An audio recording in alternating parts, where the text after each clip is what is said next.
outlet for outdoors and Western lifestyle news, The Bend Show. I am your host, Rebecca Wanner, a.k.a. Beck.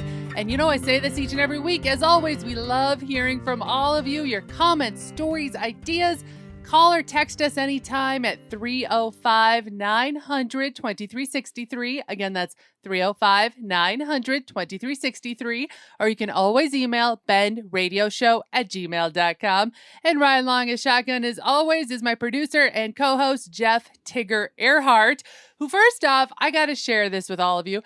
Many high school rodeo teams right now have either wrapped up their finals for their looking at their shot to get to nationals, or they are underway as we speak. Good luck to all of you out there that are competing. But how cool is this? During our state's high school rodeo finals, Tigger's gear from his bull riding years eons ago. I'm not trying to make you feel really old there, Tigger. But get this, once again, in the same arena, we got to watch our nephew Blue wear Tigger's chaps.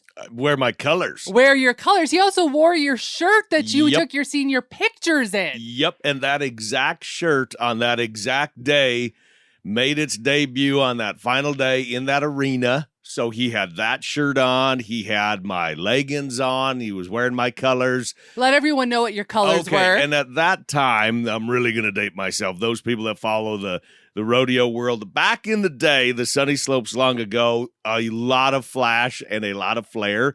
So my chaps were purple with hot pink and purple and fluorescent yellow fringe.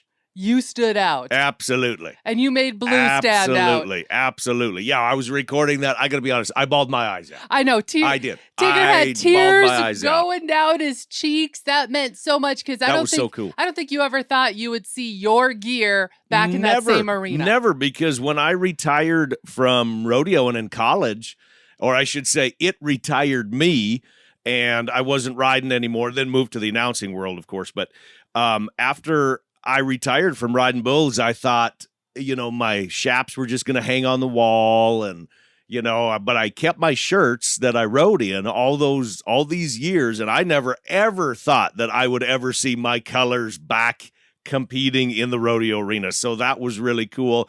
But Blue said, because I gave those leggings to him earlier this spring, and I said, if you want to use these, they're yours. And he actually waited. He said, I want to wait to debut these at the state finals. Unfortunately, it didn't go the way that we wanted it to go for him. But that's saddle bronc riding. That's just how it is. Rodeo. Luck of the draw, right? That's rodeo, yeah. So one quick question while we're still on rodeo. Looking back, what is one of your fondest memories of being in the arena? Oh, my gosh. The camaraderie of your friends. I'm not saying, I loved riding bulls. I was nuts about it. But it was absolute, the camaraderie, because the friends that I made back when I was rodeoing, they're close friends to today. They are. 100%. When Tigger celebrated a special birthday earlier this year, one of those, I hit this age, it was neat that one of your friends who used to clown, he actually had a photo of you. A wreck. With a wreck. And it was at the finals. It was actually in that arena on that day, wearing that shirt and wearing those chaps that Blue had on. That's why I thought, oh no, am I jinxing it? I don't think so. Because we're all superstitious. But yeah, he had a bull riding wreck where I really got hung up bad.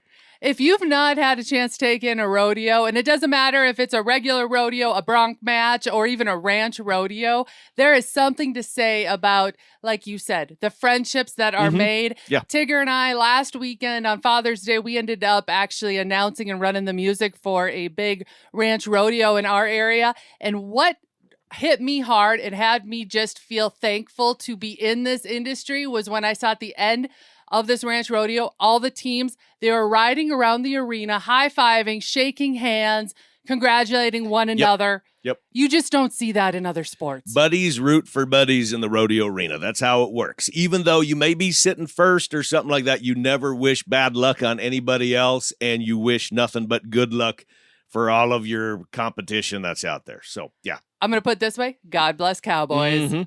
Next, I want to give a shout out. We are getting towards, yes, the end of June. Look at this. We already hit summer is officially here. But this is what I want to give a shout out to. And that is my favorite flower, as it only blooms for a short amount of time in our area anyway, this time of year. It always kind of kicks off on when spring hits, and they only bloom until July 1st. You're giving a shout out to an actual flower. I am, because you know I love this flower. And tell me if you've ever found this one or if you love seeing these, and that is the wood lily. Other names are the prairie lily, the Philadelphia lily, or western red lily. It is native to North America, and it is a fiery orange red lily that has very delicate petals, and it only grows to be about a foot off the ground. So they're hard to find. Like on our ranch, we only have one hill, we call it Wood Lily Hill, that they grow on. So why is the wood lily so significant to you? Because it's on your family's ranch and it's only in one spot? Is that why that? Yes, because it's so unique. It's somewhat rare. And depending on what state you are, especially up in the northeastern part of the United States, they're actually considered an endangered plant. So that's why I want to give kind of a shout out to it, because if you get out hiking and you happen to come across these beautiful, delicate, fiery orange red petaled lilies, take a picture.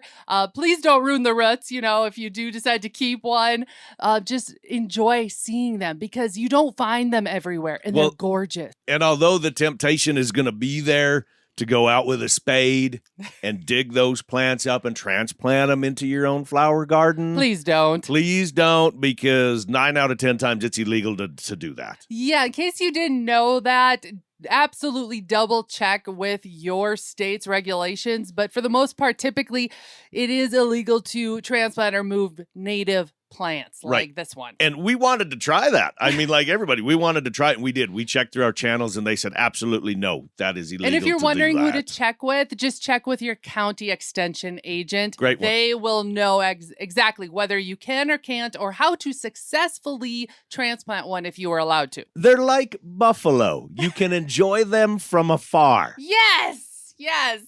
All right, crew, we're going to take a short break. Stay where you are. You're listening to The Ben Show.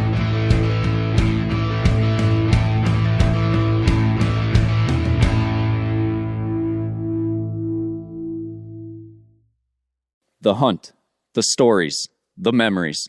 This is Jake Fenrick with JB's Wildlife Designs. Let me capture and preserve that hunt, that story, that memory with a trophy mount to last you a lifetime. Look us up on Facebook at JB's Wildlife Designs to see samples of our taxidermy, and reach out at any time with any and all questions you may have. This is Jake Fenrick with JB's Wildlife Designs. Taxidermy is my passion. Let me preserve yours. Hey, this is Michelle Miller, otherwise known as the Farm Babe. I would like to personally invite you to the world's first floating farm cruise. Yes, a cruise in the tropics geared directly to farmers and ranchers. Join me and the rest of my crew January 29th through February 2nd, 2026, as we depart from Galveston, Texas, and make our way to Cozumel. Exclusive farm tours, networking, contests and entertainment, speakers, and a whole lot more on the farm cruise. Head to thefarmcruise.com and book your spot today. You've waited, dreamt of a hunting adventure, and now have harvested that trophy of a lifetime. Keep the memory alive with a custom-designed mount, preserved as a work of art. Check out our approved taxidermist depending on your location. The award-winning Schneider Taxidermy is located in Helena, Montana. When hunting the Dakotas, JB's Wildlife Designs in Mandan, North Dakota. Then Shadron Creek Taxidermy in Nebraska. And for the Central USA, Little Rack Taxidermy in Macomb, Illinois. Reach out to The Ben Show and let us help you find the right taxidermist.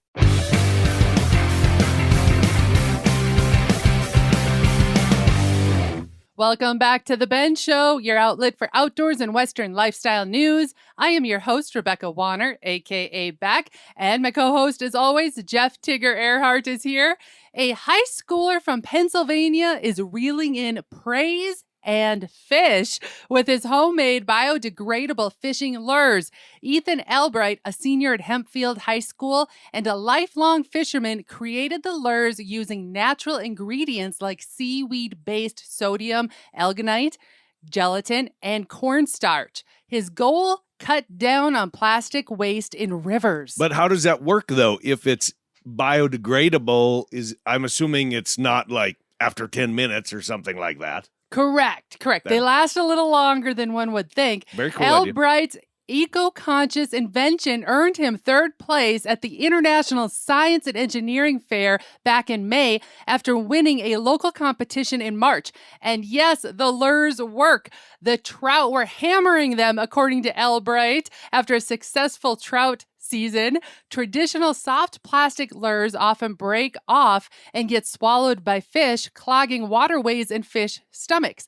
Albright's version, on the other hand, is fully edible and decomposes in just over 2 weeks. So see, they last at least 2 weeks. That's actually a really cool idea, because how many of us lose tackle so much, and it's always, I'm going to splurge and I'm going to buy that really expensive one thinking, okay, this thing is going to catch fish because it does this and it does this and it does this. And on the third cast, you lose it. Exactly. All the time. Well, get this. Albright is now producing 10 packs of the 5-inch worm lures, the classic Cinco style in biodegradable packaging, with plans to sell them in local bait shops. His creations could mark a step forward for anglers and the environment alike. Albright says he's starting small but thinking big. One day, maybe we can get them manufactured somewhere other than my kitchen. Oh, so these are the soft ones. Yes. Oh, I was thinking this was like a Rapella or something like this. Okay, so these are the soft plastic worms that he's making that break down. Sorry, I should have after X amount explained of that. time. No, I gotcha. No, that makes sense. That makes total sense. If any of you are interested in purchasing these new lures, head to thebenshow.com, and in these show's notes, I will have the email address so you can get a hold of these and get these on your fishing lines. There needs to be like a discount code that they enter in. You need to call this kid. We can help him out. Next, Texas is stepping up its wildlife management game from the sky. Starting September 1st, 2025, hunters will be allowed to shoot aoudad, also known as Barbary sheep, from helicopters, thanks to Senate Bill 1245, signed into law by Governor Greg Abbott. I've heard about this. I was reading about this. Maybe this needs to be on my bucket list because we decided we're not going gator hunting. So this already has been added to my bucket list, by This the is way, cool. Tigger. When I like found this. out about this, originally from North Africa, aoudad were brought to Texas in the 1950s and have since exploded in number, with over 30,000 now roaming the state. They're hardy, fast breeding, and tough on the environment, competing with native species like mule deer and bighorn sheep, damaging fragile desert ecosystems, and even spreading disease to commercial herds. The bill adds aoudad to the state's aerial wildlife management program, which already includes feral hogs and coyotes. Officials hope helicopter hunting, a method that helped reduce hog numbers by over 30%, can also bring the aoudad population under control. While they're a problem for landowners and wildlife managers, aoudad remain a popular big game target for hunters. Texas has no closed season or bag limit for them. Just bring a valid hunting license and be ready for a challenge, whether on foot or now from above. That sounds super cool. Who are we talking to that they did the helicopter hunt? I can't remember. Who was that? We were just talking to somebody and they said that was absolutely awesome, but you got to be on your game. Absolutely. Obviously. But think about how the neat sky. that would be to do a feral hog hunt and then pair it with an aoudad hunt. You see what I'm going with, Tigger? Write that down. I know. We're heading to Texas in September. We've got a few rodeos. We'll finish those up. We've got a camper now, as we talked about last week. We can head to Texas. I would love to do this. This would be awesome. All right. Next, let's head to Colorado. Moose attacks are on the rise across Colorado, and wildlife officials say the reason is simple. It's calving season. From late May to mid-June, cow moose become highly protective of their young and more likely to charge if they feel threatened, especially by dogs. And I got to say, they don't highlight this enough. They always talk about beware of the grizzly bears, beware of the bison. You got to beware of moose. That's what I always tell people. When you were in Alaska, you said that on one of the tours, people were talking about the moose. And how big can some of these moose get, some of these cows? Up in Alaska, they have them where they get up to 11 feet plus. Because wasn't the trolley that you were on was 11 and a half feet, and they were as tall as they that said trolley? that they had on record some getting as tall as 12 feet. Can you imagine that? Well, in just over the last week, Colorado Parks and Wildlife, the CPW, responded to 4 separate attacks involving mother moose and nearby people or pets. In one case, a cow moose trampled 2 dogs and forced a man to dive under a car. In another instance, 2 women were charged and stomped while walking off-leash dogs. They only escaped by climbing onto a roof, and a neighbor used a fire extinguisher to drive the moose off. Even leashed dogs don't guarantee safety. In Grand County, Colorado, a woman was seriously hurt when a cow moose charged her and her dog. Her boyfriend shot the moose in self-defense. Wildlife officials later had to euthanize the orphaned calf, fearing it would become too dependent on humans. Again, it's thinking about wildlife. All of us, I hate to say, civilization. Enjoy them from afar. Yes, enjoy them from afar. Like your wood lilies that we just got done talking about, right? Exactly. So just so you know, the CPW says moose see dogs as predators and react aggressively to protect their calves.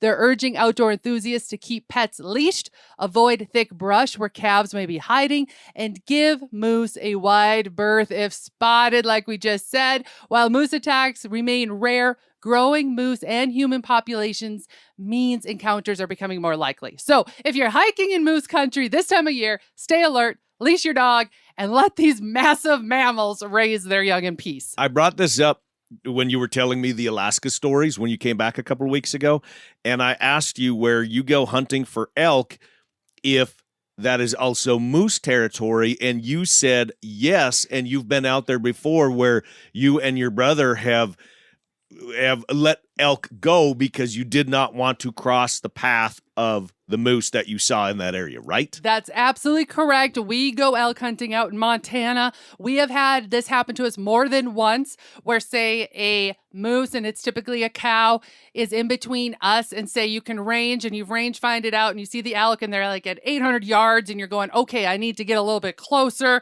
But then with horses, if you're going to cross paths with a moose, I hate to say this, we did not feel comfortable putting ourselves in that situation. You can go ahead and try, but I'm going to guarantee you they run faster than you realize with those long legs. I have visited with some of these big ranch cowboys in my lifetime, and one gentleman in particular, I asked him, what was the scariest animal in these different areas that you've cowboyed from South Texas all the way up to the Pacific Northwest? Was it the rattlesnake or a grizzly bear? And he said, those are kittens compared to moose. He said, you do not mess with moose. You think that they're this big cuddly animal, but no, he said that is the animal that you should avoid at all costs. On that note, we're going to take a short break. Crew. Marty Moose. When we come back, you've got more of The Ben Show. Stay where you are.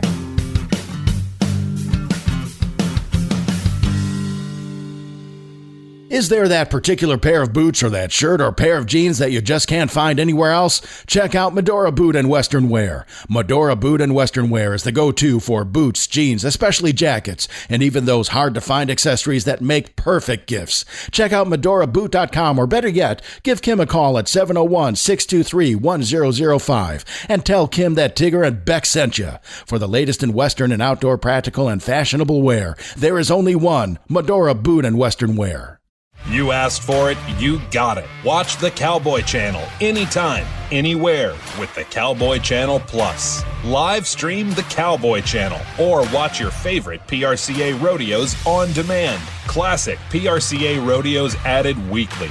Get the Cowboy Channel Plus for only $9.99 a month or save 25% by signing up for a full year. Visit cowboychannelplus.com to sign up and start streaming today.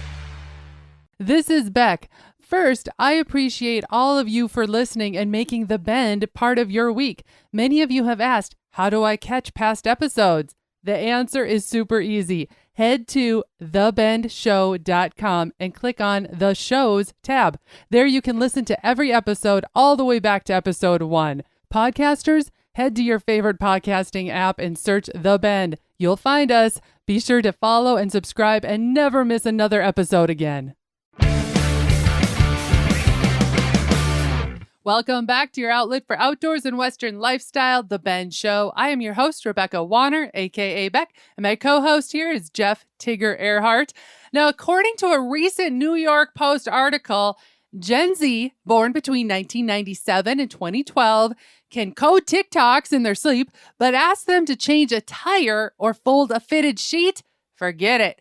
High schoolers and college students across the U.S. are now signing up for Adulting 101. Again, that's what the course is called, Adulting 101, which is a crash course in how to do laundry, budget for rent, or cook something besides ramen noodles. Are you serious? I'm serious.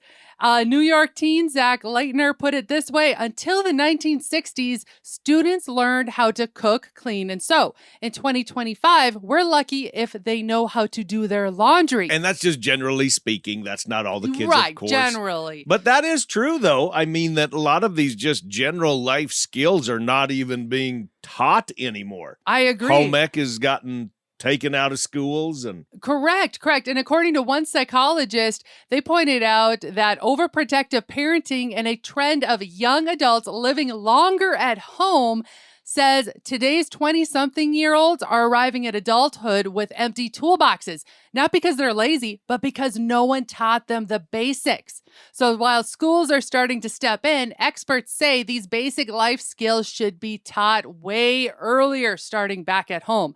Because whether it's interest rates or ironing a shirt, ignorance isn't bliss, it's expensive. well, they don't teach financial literacy anymore. And you know how that to balance a checkbook. that is a huge passion of mine, is financial literacy. And I'm telling you, if you've been looking for a topic just to research and read about, seriously, take a little bit, do some Google searches on financial literacy.